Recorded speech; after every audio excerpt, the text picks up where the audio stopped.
What could bring a great warrior to ruin? The workings of his own hands, or the vengeance of another? Welcome to African Folktale by Moonlight with Sylvia. This is the story of Nkinga. It was a quiet evening in a small village. The sunset painted the skies in soft hues. Birds chirped gently in the trees, and the smell of freshly harvested crops filled the air. In the family of Nkinga, the birth of a son was waited with bated breath. A son who will bear the family's name and bring strength to their lineage. The baby's first cry filled the night. The midwife whispered blessings as she held him high under the flickering light of the fire and announced that the boy was finally here.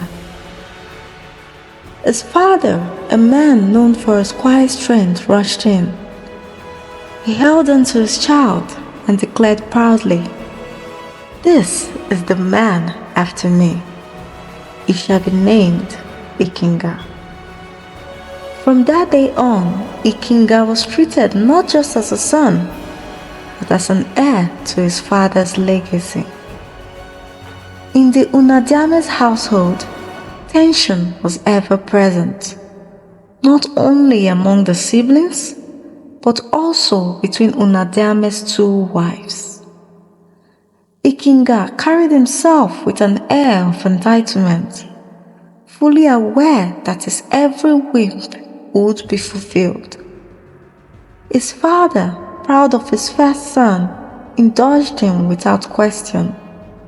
Whatever Nkinga desired, he received without hesitation, much to the frustration of his sisters and the resentment of his stepmother and her daughters.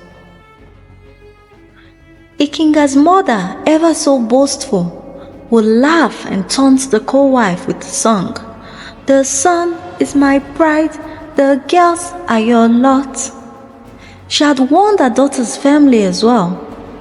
"Never you question your brother. He is the future of this family." Any complaints that were made to Nkinga were dismissed. He would proudly say, "Nkinga is the only one who will carry my name. Let him be."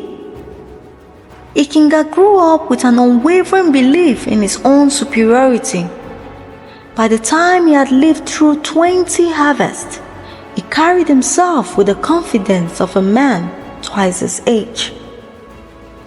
During the village monthly wrestling competition, Nkinga stayed undefeated. Each time he stepped into the ring, his strength was unmatched, and the crowd cheered loudly for him.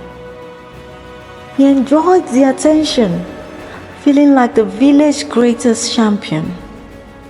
But with each victory, the boys he had once called friends began to resent him. "Does he think he's better than us?" they would whisper, their jealousy growing with every share he received.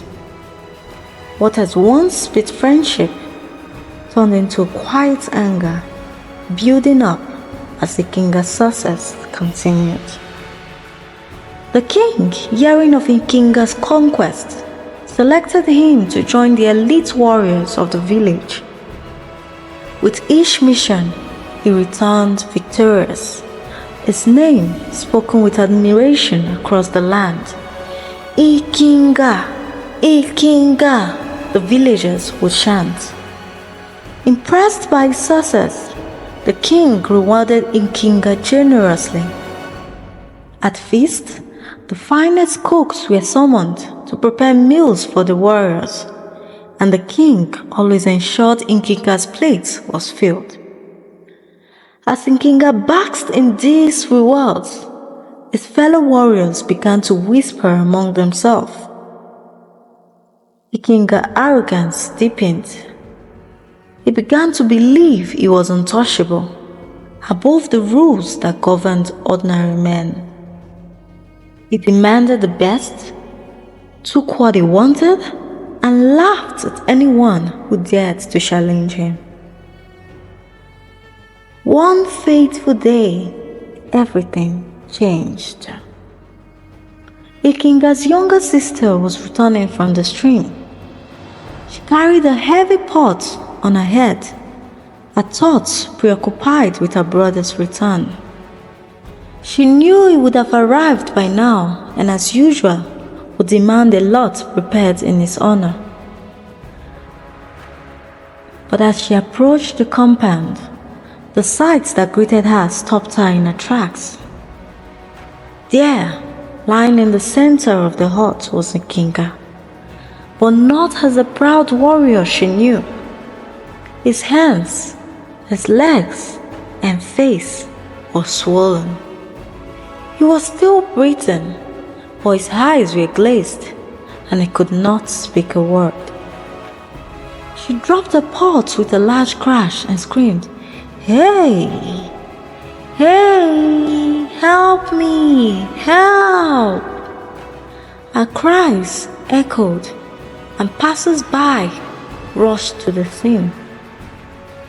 Nkinga was carried to the high priest's shrine, where the family gathered in anxious silence. When Nkinga's mother heard of her son's condition, her legs quickened as though propelled by the wind. "They want to kill my pride. They want to bring me shame," she cried as she made her way to the shrine. When she arrived, she found the high priest deep in incantation, her husband standing nearby, his face etched with worry. "My co-wife has killed me," Nkinga's mother shouted, her voice filled with anguish. "She wants to destroy my pride." "Ha!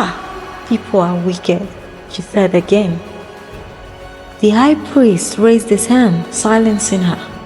"This is a sacred place," he said sternly. "There's no room for noise here." The room fell silent, the air thick with tension. Everyone waited as the high priest finished his incantations, his eyes closing in concentration. The family stood on edge, anticipating his words and the truth behind Nkinga's condition. In the next part, we will uncover the truth about Nkinga's condition. What led to the great warrior's dream? Watch to discover the secrets and the shocking truth behind his fate. Bye.